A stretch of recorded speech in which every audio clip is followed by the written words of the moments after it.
Welcome to my kitchen unboxing first cooking video. ಇವತ್ತು ಸಬ್ಬಕ್ಕಿ ಕಿಚಡಿ ಮಾಡೋದು ಹೇಗೆ ಅಂತ ನಿಮಗೆ ಹೇಳ್ಕೊಡ್ತಾ ಇದ್ದೀನಿ. ಅದಕ್ಕೆ ಏನೇನು ಸಾಮಗ್ರಿಗಳು ಬೇಕಂತ ಎಕ್ಸ್ಪ್ಲೇನ್ ಮಾಡ್ತಾ ಹೋಗ್ತೀನಿ. ಸಬ್ಬಕ್ಕಿ ಬೇಕಾಗತ್ತೆ. ಅದನ್ನು ಒಂದು 5 to 6 hours ನೆನೆಸಿ ಅದನ್ನು ಒಂದು ಬೌಲಲ್ಲಿ ತೆಗೆದಿಟ್ಕೊಂಡಿದ್ದೀನಿ. ನೀವು ಎಷ್ಟು ಸಬ್ಬಕ್ಕಿ ಹಾಕ್ತೀರಾ ಅಷ್ಟೇ ನೀರು ಹಾಕಿ ನೆನೆಸಿಟ್ಕೋಬೇಕು. ಅದು ಮಿನಿಮಮ್ 5 to 6 hours ನೆನೆಬೇಕು. ಮೇಲೆ ನಿಮಗೆ ಫೀಲ್ ಆಗುತ್ತೆ. ಅದು ನೋಡಿ ಟಚ್ ಮಾಡಿದರೆ ನಿಮಗೆ ಅನ್ನ ಬೆಂದಿರುತ್ತಲ್ಲ ಅದೇ ಥರ ಇರುತ್ತೆ. 1 cup ಆನಿಯನ್ನು, 1 cup ಆಲೂಗೆಡ್ಡೆ, 2 ಮೀಡಿಯಮ್ ಸೈಜ್ ಆಲೂಗೆಡ್ಡೆ ತೊಗೊಂಡು ಕಟ್ ಮಾಡಿ ಇಟ್ಕೊಂಡಿದ್ದೀನಿ. ನೆಕ್ಸ್ಟು ಗ್ರೀನ್ ಚಿಲ್ಲಿ 2 ತೊಗೊಂಡಿದ್ದೀನಿ ನಾನು. ನನಗೆ ಮೀಡಿಯಮ್ ಸ್ಪೈಸಿ ಸಾಕು, ಸೊ ಅದಕ್ಕೋಸ್ಕರ ನಾನು ಅಷ್ಟು ತೊಗೊಂಡಿದ್ದೀನಿ. ಮೀಡಿಯಮ್ ಸ್ಪೈಸಿಲೇ ಇದ್ದರೆ ಅದು ಚೆನ್ನಾಗಿ ಇರುತ್ತೆ ಸಬ್ಬಕ್ಕಿ ಕಿಚಡಿ. ತುಂಬ ಕಮ್ಮಿನೂ ಆಗಬಾರ್ದು, ತುಂಬ ಜಾಸ್ತಿನೂ ಆಗಬಾರ್ದು. ಜೀರಿಗೆ 1.5 ಟೇಬಲ್ ಸ್ಪೂನ್ ಅಷ್ಟು ಬೇಕಾಗುತ್ತೆ. ಅಷ್ಟನ್ನು ನಾನು ಮೈನ್ ಇಂಗ್ರೀಡಿಯೆಂಟ್ಸ್ ತೆಗೆದಿಟ್ಕೊಂಡಿದ್ದೀನಿ. ಇನ್ನೊಂದು ಮೈನ್ ಇಂಗ್ರೀಡಿಯೆಂಟ್ಸ್ ಅಂದರೆ ಕಡಲೆಬೀಜ ಪುಡಿ ಮಾಡಿಟ್ಕೋಬೇಕು ಹುರಿದ್ಬಿಟ್ಟು. ಅದನ್ನು ಹೇಗೆ ಮಾಡೋದಂತ ನಿಮಗೆ ತೋರಿಸ್ಕೊಡ್ತೀನಿ. ಸೊ ಕಡಲೆಬೀಜ ಒಂದು 1/2 cup ಆಗೋವಷ್ಟು ಕಡಲೆಬೀಜನ ತೆಗೆದು ಅದನ್ನು ಒಂದು ಮೀಡಿಯಮ್ ಫ್ಲೇಮಲ್ಲಿ ಹುರಿದು, ತುಂಬ ಹೈ ಫ್ಲೇಮಲ್ಲಿ ಹುರಿಯೋಕ್ಕೆ ಹೋಗಬೇಡಿ. ತುಂಬ ಹೈ ಫ್ಲೇಮಲ್ಲಿ ಹುರಿದ್ರೆ ಅದು ತುಂಬ ಕಪ್ಪಗಾಗ್ಬಿಡುತ್ತೆ. ಬೇಗ ಮೇಲ್ಗಡೆ ಕಪ್ಪು ಕಾಣುತ್ತೆ, ಕಡಲೆಬೀಜ ಒಳಗಡೆ ಬೆಂದಿರೋದಿಲ್ಲ. ಸೊ ಅದಕ್ಕೋಸ್ಕರ ಲೋ ಫ್ಲೇಮಲ್ಲೇ ನೀವು ಕಡಲೆಬೀಜನ ಹುರ್ಕೊಳ್ಳಿ. ಪ್ರೋಸೆಸ್ ತುಂಬ ದೊಡ್ಡದನ್ಸುತ್ತೆ, ಬಟ್ ನೀವು ಲೋ ಫ್ಲೇಮಲ್ಲಿ ಹುಡ್ಕೊಂಡ್ರೆ ತುಂಬ ಟೇಸ್ಟ್ ಚೆನ್ನಾಗಿರುತ್ತೆ. ಸೊ ಕಡಲೆಬೀಜ ಅದು ಬರೀದೇ ತಿನ್ನೋದಕ್ಕೆ ತುಂಬ ಚೆನ್ನಾಗಿರುತ್ತೆ. ಹುರಿದಾದ್ಮೇಲೆ ನೀಟಾಗಿ ಅದನ್ನು ಸಿಪ್ಪೆ ಮತ್ತು ಕಡಲೆಬೀಜನ ಸೆಪ್ರೇಟ್ ಮಾಡಿಟ್ಕೋಬೇಕು. ಆ ಸಿಪ್ಪೆ ಎಲ್ಲ ತೆಗೆದು ಹೊರಗೆ ಹಾಕಬೇಕು. ಕಡಲೆಬೀಜ ತೆಗೆದುಬಿಟ್ಟು ಒಂದು ಸಣ್ಣ ಮಿಕ್ಸಿ ಜಾರಲ್ಲಿ ಹಾಕಿ ಅದನ್ನು ಪುಡಿ ಮಾಡ್ಕೋಬೇಕು. ತುಂಬ ನುಣ್ಣಗೆ ಮಾಡ್ಕೋಬೇಡಿ ಪುಡಿನ. ಅದು ಸ್ವಲ್ಪ ತರಿ ಇರಲಿ. ಒಂದೊಂದು ಕಡಲೆಬೀಜ ಮಧ್ಯೆ ಇದ್ದರೂ ಏನು ಪ್ರಾಬ್ಲಮ್ ಇಲ್ಲ. ತುಂಬ ನುಣ್ಣಗೆ ಮಾಡಿಕೊಂಡ್ರೆ ಅದೊಂಥರ ಪೇಸ್ಟ್ ಥರ ಫೀಲ್ ಆಗುತ್ತೆ. ಬಿಕಾಸ್ ಕಡಲೆಬೀಜ ಆಯಿಲ್ ಕಂಟೆಂಟ್ ಅಲ್ವ, ದಟ್ಸ್ ದ ರೀಸನ್ ಅದು ಪೇಸ್ಟ್ ಥರ ಆಗಿಬಿಡುತ್ತೆ ತುಂಬ ನುಣ್ಣಗೆ ಮಾಡಿಕೊಂಡ್ರೆ. ನೋಡಿ ಈ ಥರ ಕಾಣುತ್ತೆ, ತುಂಬ ತರಿ ಇದೆ, ತುಂಬ ನುಣ್ಣಗೆ ಮಾಡ್ಕೊಂಡಿಲ್ಲ ನಾನು. ಆಮೇಲೆ ಒಂದು ಪ್ಯಾನ್ ತೊಗೊಂಡು ಸ್ವಲ್ಪ ಕಾಯೋದಕ್ಕಿಡಿ. ಕಾಯೋಕ್ಕಿಡ್ಬೇಕಾದ್ರೆ ಹೈ ಫ್ಲೇಮಲ್ಲೇ ಇಡಿ, ಬೇಗ ಕಾಯುತ್ತೆ. ಪ್ಯಾನ್ ಕಾದ್ಮೇಲೆ ಲೋ ಫ್ಲೇಮ್ ಮಾಡ್ಕೊಳ್ಳಿ. ಲೋ ಫ್ಲೇಮ್ ಮಾಡಿಕೊಂಡು ಅದಕ್ಕೆ ಒಂದು 2 ಟೇಬಲ್ ಸ್ಪೂನಷ್ಟು ತುಪ್ಪ ಹಾಕ್ಕೊಳ್ಳಿ. ಸ್ಟಾರ್ಟಿಂಗ್ ನಾನು 2 ಟೇಬಲ್ ಸ್ಪೂನಷ್ಟು ತುಪ್ಪ ಹಾಕ್ಕೊಂಡಿದ್ದೀನಿ. ಬೇಕಾದರೆ ಲಾಸ್ಟಿಗೆ ಇನ್ನೂ ಸ್ವಲ್ಪ ಹಾಕ್ಕೋಬೋದು, ಜಾಸ್ತಿನೂ ಆ್ಯಡ್ ಮಾಡ್ಕೋಬೋದು. ಬಟ್ ಕೆಲವ್ರಿಗೆ ತುಪ್ಪ ಇಷ್ಟ ಆಗೋಲ್ಲ, ಅಂಥ ಸಿಚುವೇಶನಲ್ಲಿ ನಾನು ಕಮ್ಮಿಗೆ ಹಾಕ್ಕೊಂಡಿದ್ದೀನಿ. ಆಯಿಲ್ ಕೂಡ ಹಾಕ್ಕೋಬೋದು ಇನ್ ಪ್ಲೇಸ್ ಆಫ್ ತುಪ್ಪಕ್ಕೆ. ನೀವು ತುಪ್ಪ ಹಾಕ್ಕೊಂಡ್ರೆ ಹೆಲ್ತಿ ಇರುತ್ತೆ. ಸೊ ಹಾಗಾಗಿ ನಾನು ಒಂದು 2 ಟೇಬಲ್ ಸ್ಪೂನಷ್ಟು ತುಪ್ಪ ಹಾಕ್ಕೊಂಡಿದ್ದೀನಿ. ನೀಟಾಗಿ ಕಾದ್ಮೇಲೆ ತುಪ್ಪ, ಅದಕ್ಕೆ ಒಂದು 1.5 ಟೇಬಲ್ ಸ್ಪೂನಷ್ಟು ಜೀರಿಗೆ ಹಾಕ್ಕೊಂಡಿದ್ದೀನಿ. ಜೀರಿಗೆನ ಸ್ವಲ್ಪ ತುಪ್ಪ ಕಾದ್ಮೇಲೆ ಹಾಕಿ. ಆಗ ನೋಡಿ ಅದು ಯಾವ ಥರ ಒಂದೊಂದೇ ಟೆಕ್ಸ್ಚರ್ ಬೇಯ್ತಾ ಇದೆ. ಸೊ ಆ ಥರ ಕಾಣ್ತಾ ಇದೆ ನಿಮಗೆ. ಸೊ ಹಾಗಾಗಿ ತುಪ್ಪ ಕಾದಿದೆ ಅಂತಲೇ ಅರ್ಥ. ಸೊ ಅದಾದಮೇಲೆ ನೀವು ಕಟ್ ಮಾಡಿ ಇಟ್ಕೊಂಡಿರೋ ಗ್ರೀನ್ ಚಿಲ್ಲಿನ ಹಾಕಿ ನೀಟಾಗಿ ಬಾಡಿಸ್ಕೊಳ್ಳಿ.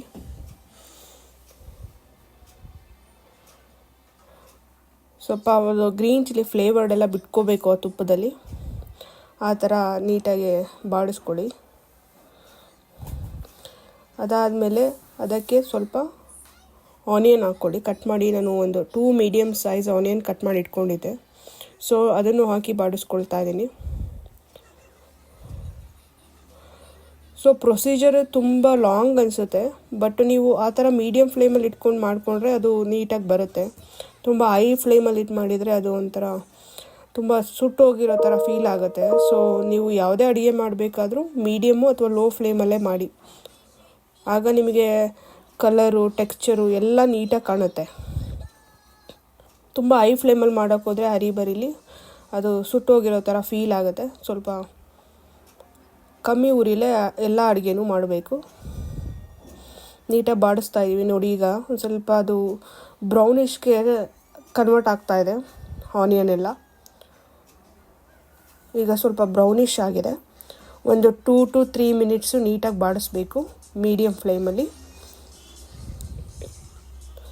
ನೋಡಿ ಈಗ ಬ್ರೌನಿಷ್ ಆಗಿದೆ, ಒಂದು ಗೋಲ್ಡನ್ ಕಲರ್ ಕಾಣ್ತಿದೆ ಆನಿಯನ್ ಎಲ್ಲ. ಈಗ ಸ್ವಲ್ಪ ಬೆಂದಿದೆ ಅಂತ ತುಂಬ ಬೇಯಿಸ್ಕೋಬೇಡಿ.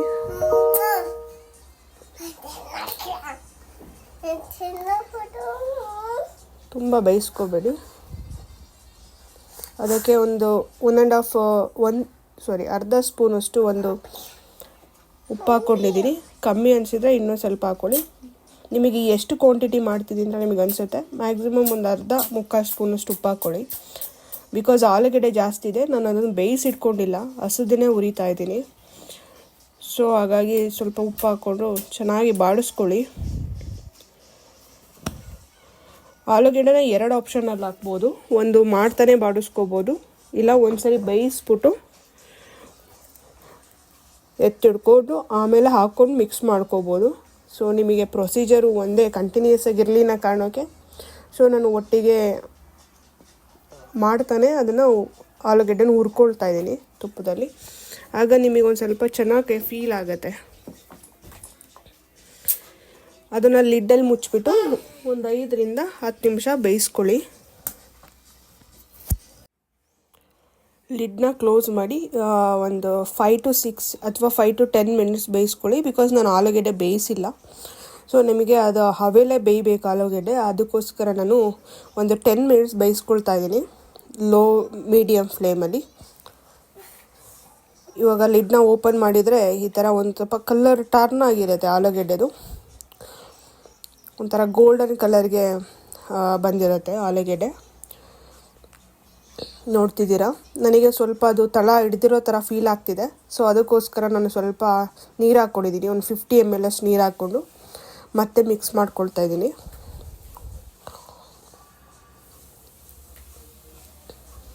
ನೋಡ್ತಿರ್ಬೋದು ಆಲೂಗಡ್ಡೆ ಬೆಂದಿರೋ ಥರ ಕಾಣ್ತಿದೆ. ನಿಮಗೆ ಬೇಕಂದರೆ ಸ್ವಲ್ಪ ಟಚ್ ಮಾಡಿ ನೋಡಿ, ಯಾವುದಾದ್ರು ಒಂದು ಸ್ಪೂನಲ್ಲಿ ತೆಗೆದು.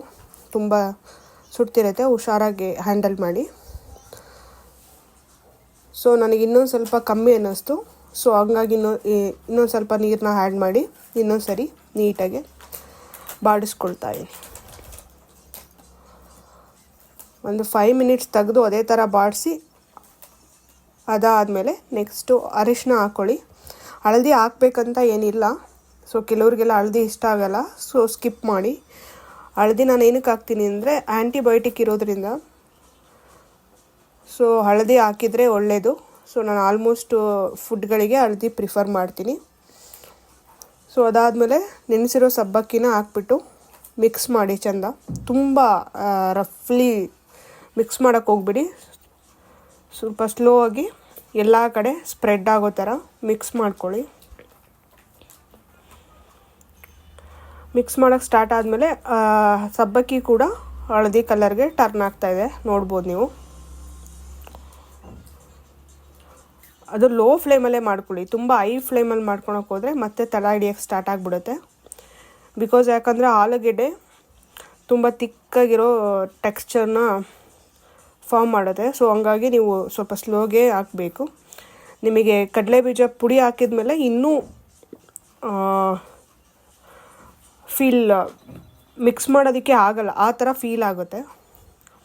ಅದಕ್ಕೋಸ್ಕರ ಸ್ಲೋ ಆಗಿ ಒಂದು ಕಡೆಯಿಂದ ಮಿಕ್ಸ್ ಮಾಡ್ತಾ ಬನ್ನಿ.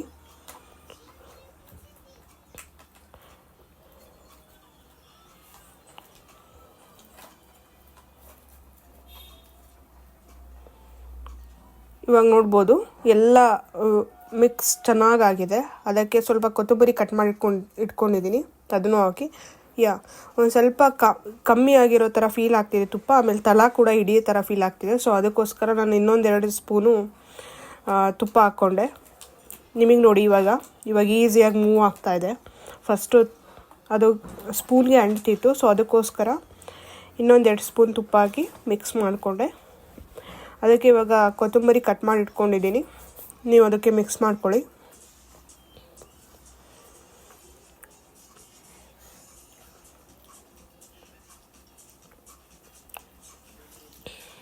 ಸ್ವಲ್ಪ ಕಮ್ಮಿನೇ ಹಾಕ್ಕೊಳ್ಳಿ, ತುಂಬ ಜಾಸ್ತಿ ಹಾಕೋಕ್ಕೆ ಹೋಗಬೇಡಿ, ತುಂಬ ಅದೇ ಫೀಲ್ ಆಗುತ್ತೆ ಕೊತ್ತಂಬರಿ ಇದೇನೇ ಥರ. ಒಂದು 5 to 6 ಡ್ರಾಪ್ ಅಥವಾ ಒಂದು ಕಾಲು ಭಾಗ ನಿಂಬೆಹಣ್ಣ ಹಿಂಡಿ ನೀಟಾಗಿ ಮಿಕ್ಸ್ ಮಾಡ್ಕೊಳ್ಳಿ. ಇನ್ನೊಂದು ರೌಂಡು ಸ್ಲೋ ಆಗಿ 1 to 2 ಮಿನಿಟ್ಸ್ ಮಿಕ್ಸ್ ಮಾಡಿದರೆ ಸಾಕು. ತುಂಬ ಏನು ಮಿಕ್ಸ್ ಮಾಡೋದು ಬೇಡ.